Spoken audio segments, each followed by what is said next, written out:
I'm pulling on my driveway. We all know what that means. It's time for another drive to work. Okay, so today I'm talking about tools, magic design tools. Okay, so if you are building a house, you need a hammer, a saw, a drill, a measuring tape. There's just things you would need to build a house. So I want to talk a little bit today about what tools we have available for magic, and I want to talk about the core challenges of making a magic set, like pulling back a little bit from a big picture. So, back in 1993, Richard Garfield invents the trading card game. So, trading card games have some inherent weird challenges to them from a game design standpoint. So, for example, if you buy Monopoly, you get all the pieces. You get the board. You get all the cards, both the property cards and the community chest cards, and you get the little pieces to move around the board. You get plastic hotels. You get all the component pieces you need to play the game. And if my friend John or my friend Shelly, they go and buy the game, they'll get the exact same thing. So anybody who wants to play Monopoly, who's going to start playing Monopoly, has the same basic components to play with. But in a trading card game, that's not the case. You get a randomized number of cards, and so there's no guarantee exactly what you're going to get. So when we make a trading card game, we have to design in such a way that when you open a certain number of packs, I'll say 6, we want to make sure it's a playable experience when you open 6 packs. We want to make sure, and that both is the limited experience and what I'll call the casual constructed experience, meaning not everybody, the very franchise players buy lots and lots of cards, but a lot of players who play Magic, look, a new set comes out, they buy 6 packs of cards and they make whatever they can make out of what they buy. And so a lot of times when we sort of craft for limited, we are also crafting for sort of low-level casual constructed. Okay, so there are 3 big challenges that we need to deal with. Number 1 is it needs to be playable, right? You're not getting all the pieces of the game, but what we're giving, you have to get enough of the pieces of the game that you're able to play the game. So even though you're not getting all of it and only some of it, we're making sure that you get enough of it that you can play the game. The second thing we have to worry about is it being balanced / fun. We want to make sure that if I open my 6 packs and you open your 6 packs, that it's a fun experience if we play each other. I mean, obviously, if somebody opens 100 packs and one opens 6 packs, there's a disparity there. But if you open the same number of packs, we roughly want you to be on the same footing. Limited obviously works very heavily on this premise. But on some level, if you and your friends each buy about the same number of packs, we want, the power level / it to be relatively balanced between the two of you. And the third thing is, we want it to be cohesive. Look, we keep putting out magic sets, and we want to make sure when you open a magic set that you can tell it's from that when you open it up, you want to know it's Streets of New Capenna and not Kamigawa Neon Dynasty or Crimson Vow or Midnight Hunt or whatever. That each set has an identity, and you can tell that identity from a single pack can tell that identity. So those are 3 different challenges that we need to meet. We need to make it playable, we need to make it balanced / fun, and we need to make it cohesive. Okay, so let's talk about how we do that. So the first thing, there's a bunch of ways to look at the tools. So let me walk you through the tools, and then I'm going to explain how we use the tools. So first up is there are qualities to cards that allow us to differentiate the cards in different ways. So the main qualities that matter are color, card type, mana value, and rarity. And I could also argue creative also comes in here. So creative's a tool I'll talk about today. But when you're talking about differentiating cards, those are the main factors to differentiate. Color, card type, rarity, mana value, and creative. Those are the 5 things that make the cards not feel like one another. Now that and that's important. There also are things that we use to sort of structure the set from a from a design standpoint, and those are themes and mechanics. And I also say I'll put cycles here. I use cycles to mean a smaller collection of cards that are linked together in a way that have some mechanical and or creative identity that connects them.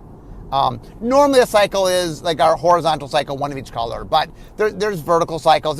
There's different ways to do cycles. And when I say cycles, I'm more talking of connective tissue things. There's a bunch of different ways.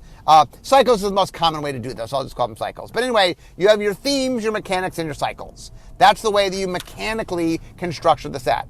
Finally, we have some tools that have to do with how we control what you, the audience, see. And that is as-fan and collation.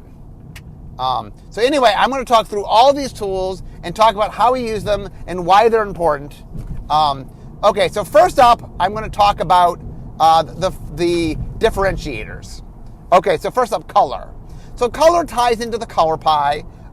Color is super important because we want you to have lots of different opportunities and experiences, right?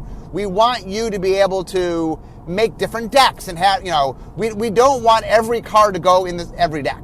We want to have differentiation of experience. We want you to be able to have, one of the cool things about Magic that's, not unique to Magic, but something that Magic does that not a lot of games do, is you get to be the designer on some level. We give you the component pieces, but you choose what pieces to play with. That's not true especially for tabletop games. Digital does this a little more. There's a little more game customization in digital. In tabletop, there's less so. I'm not saying none. Role-playing games let you do it. There are games that let you do it. But as far as the kind of game Magic is, it's something that Magic does more so than most other tabletop games. And a big part of the experience is we want to make sure that there are different qualities in the deck, and the decks differentiate.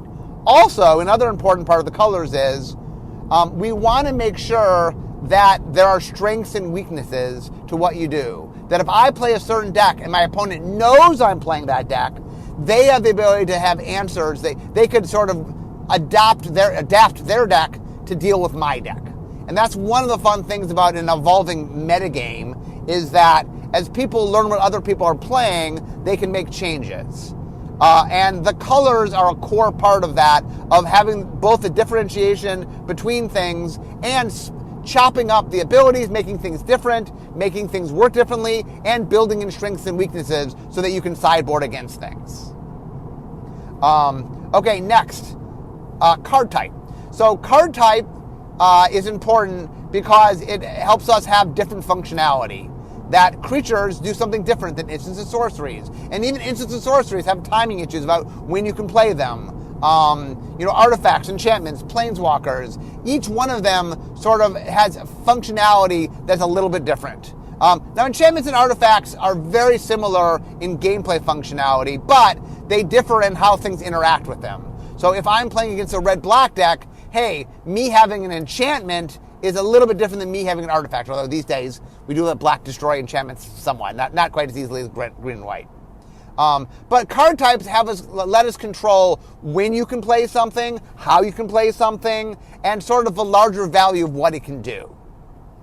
Mana value lets us control when you play it. At what like instants and sorceries control what part of the turn you play it, but mana value is about what part of the game you can play it.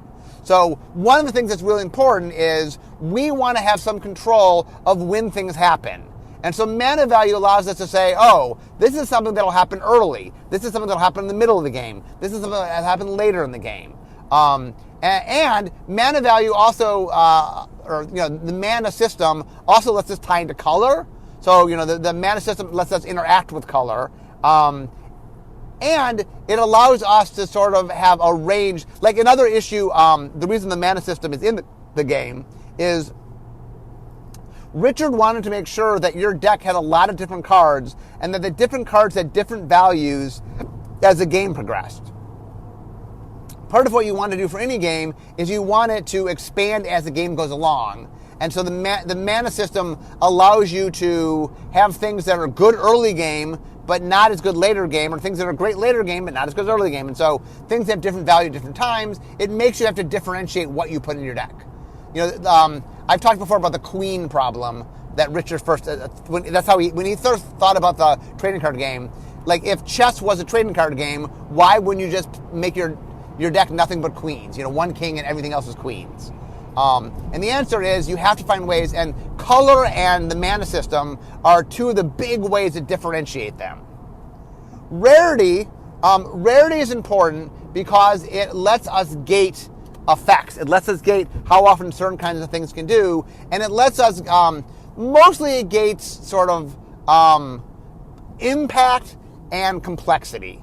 Meaning that there are some things that are very impactful in the game that we want to happen, but we don't want to happen too often. And rarity helps us control how often that happens. So we might have certain effects that we're like, wow, this just is a blowout in limited casual constructed games. We don't want you to have a lot of it. Okay, we put it in Mythic Rare, it's not going to show up very often. And it's super rare you'd have multiple of them, for example, at the same time. And so rarity is a real important tool for us to sort of control that. Creative, when I say creative, I'm bunching together a bunch of things. Creative means the art and art concept, the name, the flavor text, and just the overall concept of what the card is. What does the card represent? What is the card doing?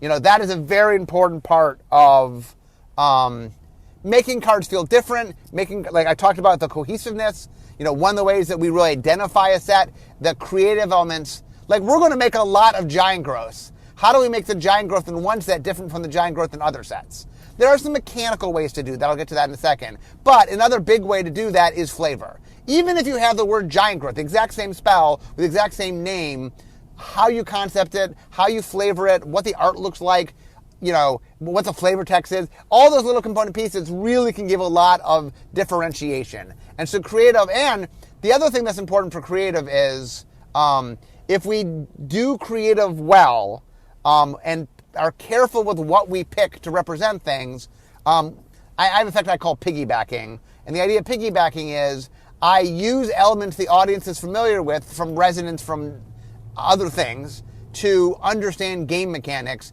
because, oh, I get it.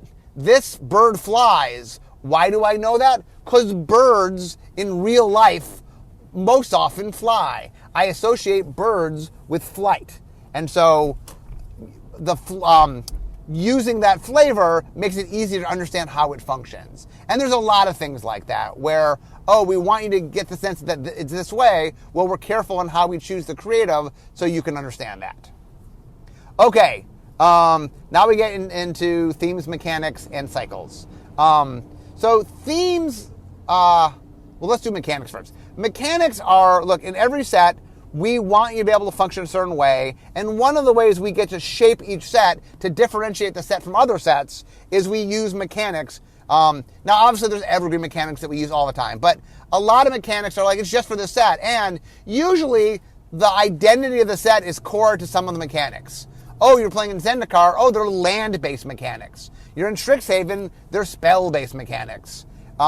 You're playing in Innistrad, it's a top-down. The mechanics are reinforcing the flavor of, oh, look, you can make a zombie deck, or you can care about things dying. That let you do things that are inherent to, the mechanics, when done correctly, reinforce the feel you want and the flavor we want, and then the gameplay itself is another tool to have the set feel differently than other sets. Cycles are a similar part of that in that we want to have connective tissue and want to have things like, let's say we're at Strixhaven, oh, having dorms reinforces we're at a school, or having teachers, or having classes. We can do things, and we can use the structure of cycles and other groupings to really reinforce and play up what that feel is. Themes is a larger thing. A lot of time with themes is the idea that we have mechanical cohesion and that we handpick themes so that they reinforce the mechanical themes and the creative themes, but it's used as a means to draw forward and make things feel like they belong together. Okay, ASFAN is short for as fanned. It's a metric we use to talk about how often something appears. So, for example, an ASFAN of 1 means on average in this booster pack, this set, this quality of card will show up at an ASFAN of 1. which means 1 card per pack. 1 card per pack will have this quality. ASFAN really involves using rarities and numbers as a whole to talk about sort of how often something shows up. Finally, collation, we have to print on sheets.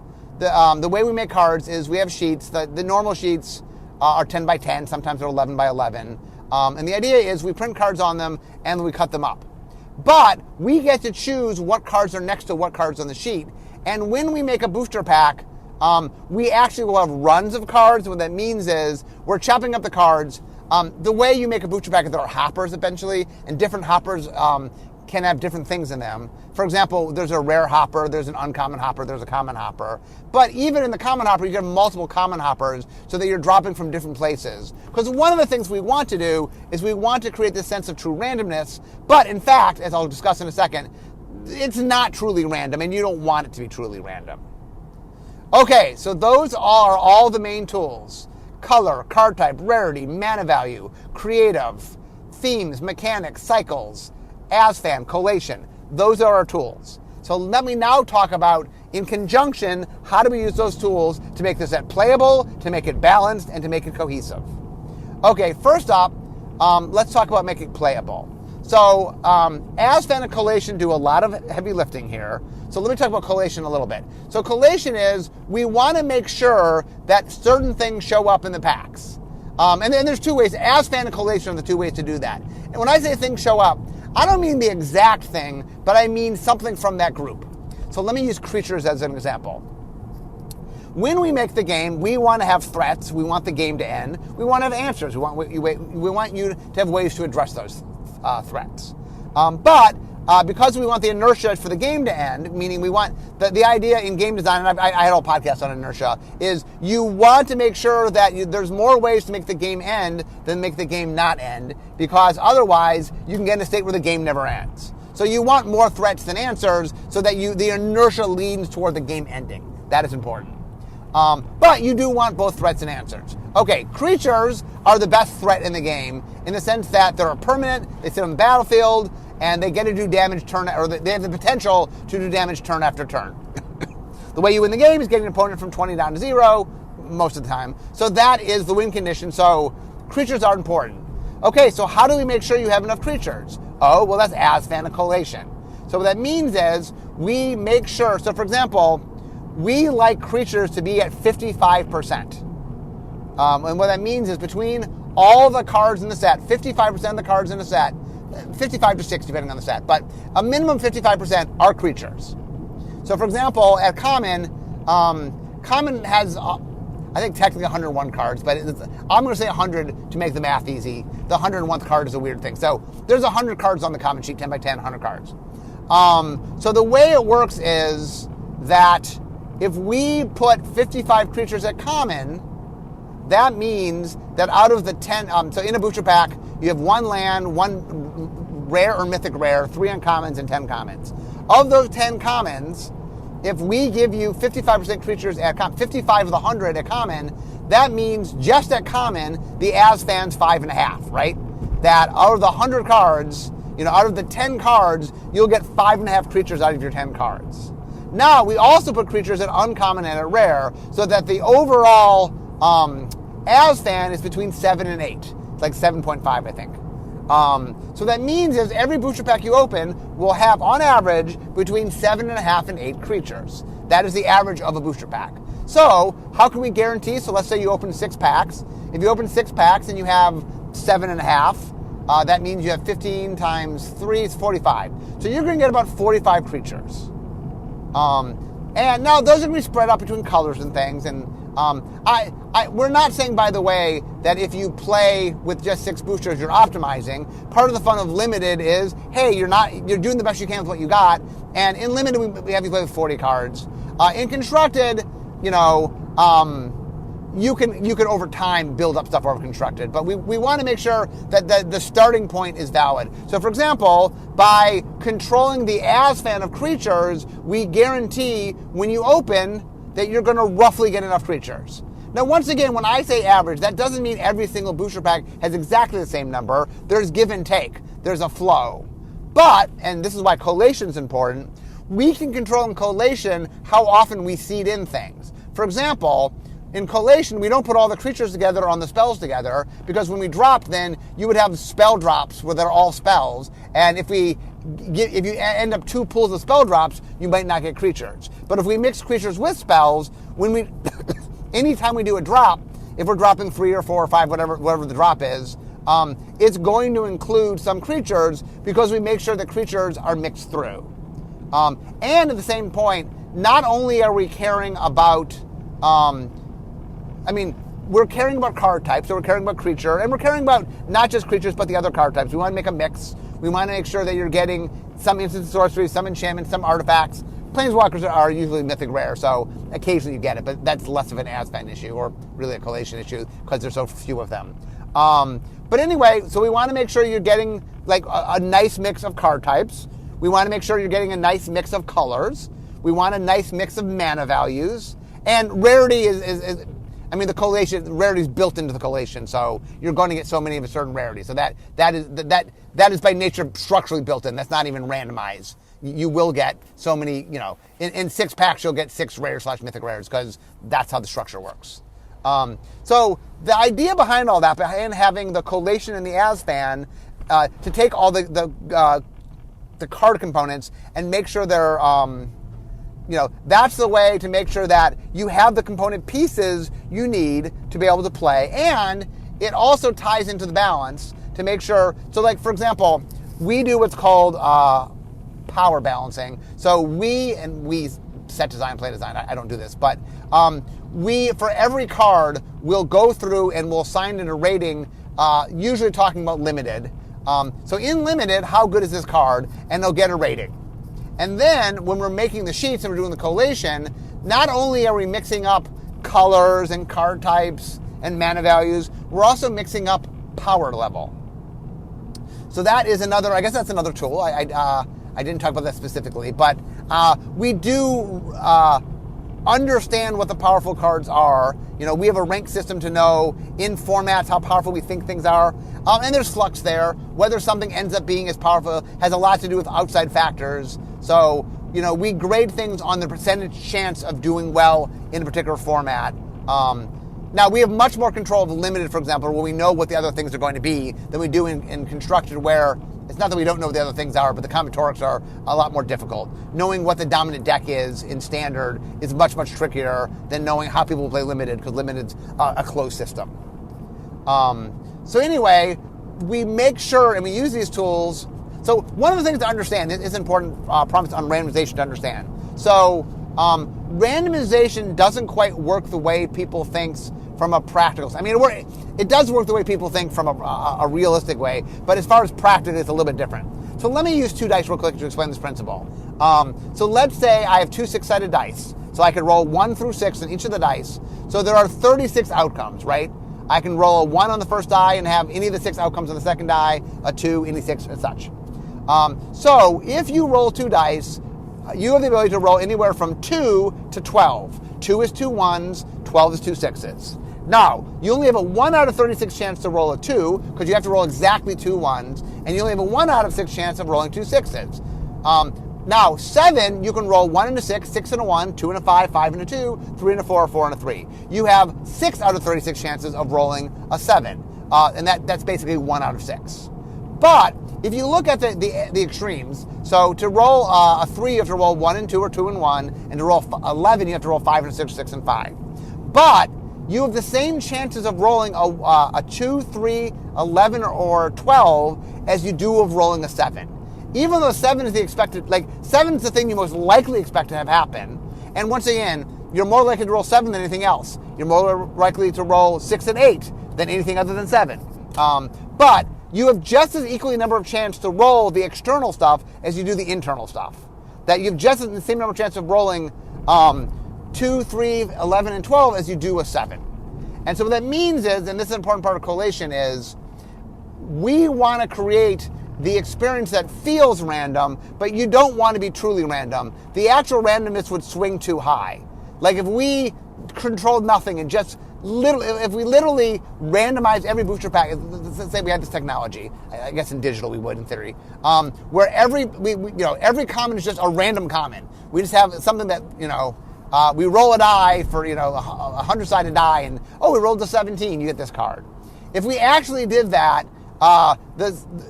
we would not control whether it was playable or whether it was balanced. That the swing there would be too high. And that the reason we do a lot of stuff with collation is we want to regulate the swing. It's not that it's not random in the sense that who knows what rare you're going to get or who knows what commons you're going to get. But we do control, what commons tend to clump together. We do control sort of what qualities are distributed, so you'll make sure to get some of those qualities. And so while you can, weird things can happen. It's odd to get a booster pack with literally no creatures in it. You can get 4 or 5, maybe that's the extreme I think of what can happen, or you can get 11 or 12. But we do sort of consolidate so it falls around where it needs to be, and we use collation to do that. The other thing is I talk about wanting to be cohesive. The biggest things about being cohesive is creative and mechanics and themes and cycles. We want to use things that say, when I open this pack, how do I know it's this pack and not another pack? The creative is the absolute biggest way. If I open up a pack and I see cyberpunky Japan, I'm like, oh, this is probably Kamigawa. And if I see 1920s mobsters, I'm like, oh, this is probably New Capenna. But also the mechanics will vary. So certain sets have certain mechanics. So if I open up and I see Reconfigure, well, I know Reconfigure's in Kamigawa. Oh, I know this must be a set. This is a Kamigawa card. And there are also thematic themes that are run through mechanically and stuff. So, and that is the stuff that we do to make sure that when you open it up, it is telling you what it is. And we use those components. So the reason that today I'm trying to explain to you is I talk in passing a lot about the color pie or the mana system or ASFAN or collation. Like, I'll talk these in passing. But when we build the sets from our end, when we have to make magic, there's a lot more structure. Like, I've talked a lot about how when you make a magic set, you need a design skeleton, right? Because there are exact things and exact mixes that you relatively need. That a magic set's going to need certain effects. That from set to set, we might do giant growth differently, but there's a giant growth at common. There's a way, usually at instant speed, every once in a while at sorcery speed, but there's a way to boost creatures and make them bigger in combat that is core to part of the green experience. That if you're playing someone playing green and they have open mana and they attack with a creature that's smaller than your creature, there is okay, this exists, this is a tool that's there. And so there's a lot of the structuring that goes into it. And one of the things that if you're a new designer, like understanding what goes where in the color, understanding the color pie, super important. Understanding the mana system and what goes where and how much things cost, super important. Understanding card types. What do each card types do? What do the card types not do? How do you make something and where do you put it and what kind of effects are instants or sorcery? Rarity. There's a lot of rules for sort of what goes at what rarity. What makes it common? What makes it uncommon? What makes it rare or mythic rare? What blurs the line? What could be either common or uncommon? What could be either rare or mythic rare? And why, not just a matter of what goes there, but why does it go there? A lot of the systems, it's more than just knowing that this color doesn't do that. It's understanding why the color doesn't do that. And then as you keep going, like when we build our sets, ASFAN is something we're constantly looking at. We have to think about the qualities we want in the set. What do we care about? What is its ASFAN? We have to, collation happens later in the process, but we do have to care about, okay, now that we've figured out what our themes and our mechanics and all the stuff are, how do we divvy that up? What do we care about? What are we making sure is spread across booster packs so that every booster pack has that experience? Another common tool that I did not talk about is nowadays, we also will make slots for specific things. That's something we've been doing for a while. If you open Dominaria, there's a legend in every pack. If you open up Innistrad, there's a double-faced card in every pack. We've been doing more of sort of like, this thing exists. Your Strixhaven has, from the bonus sheet, has the Mystical Archive. So one of the things we've also been playing around with, another tool, is shaping, what is the booster pack and what comes in it, that is a tool itself that we can shape and that we can sort of control. We have our defaults, but some sets will say, okay, in this set, in place of a common or in place of an uncommon, we're doing this thing. And that thing will definitely, having an ASFAN of 1, meaning have a slot in the booster dedicated to that, is very powerful, not just in controlling what gets played, but in communicating a message. That, if you want to know that Strixhaven is the spell set, well, having the Mystic Archive in every booster pack, and that I get to see this especially cool looking spell that I really draws your focus, reinforces, that there's a spell theme that's here. And sort of the point of today's talk is to explain that, all these tools work in conjunction. I can't talk about color without talking about mana value. I can't talk with ASFAN without talking about collation. I can't talk about themes without talking mechanics. That all these component pieces are woven together, and that for the people that make the game, there is a lot of sort of craftsmanship behind all these tools. That these tools require a lot of knowledge to use correctly. And so anyway, like I said, I think obviously you guys were aware these things all exist. That are, like everything I named today, all these tools existed in alpha, but all these tools have been refined over time. Yeah, the 5 colors existed in alpha, but sort of we've done a lot of working on figuring out how the color pie works and tightening it up. Same with mana values. A lot of early Magic, we've learned a lot in how to sort of make mana deals a little bit tighter. Anyway, I can go through all the tools. But all the tools we've learned, and we keep making things more efficient. And we keep adding things, like the idea of adapting what a booster pack is. Another tool that I didn't talk about, for example, that we're experimenting with is like the frame. We've been doing more stuff with the frame. I had a whole podcast on talking about how we use the frame. But these are structurally things that we use that, just like a carpenter has his trusty hammer or his drill or his saw or whatever tool he's making use of, these are the things that we, the Magic designers, use every day to make sure that you all get a playable, a balanced, a cohesive, and a fun set. Anyway, guys, that is my chat today. I'm now at work, so we all know what that means. This is the end of my drive to work. So instead of talking Magic, it's time for me to be making Magic. Hope you enjoyed today's talk. See you next time.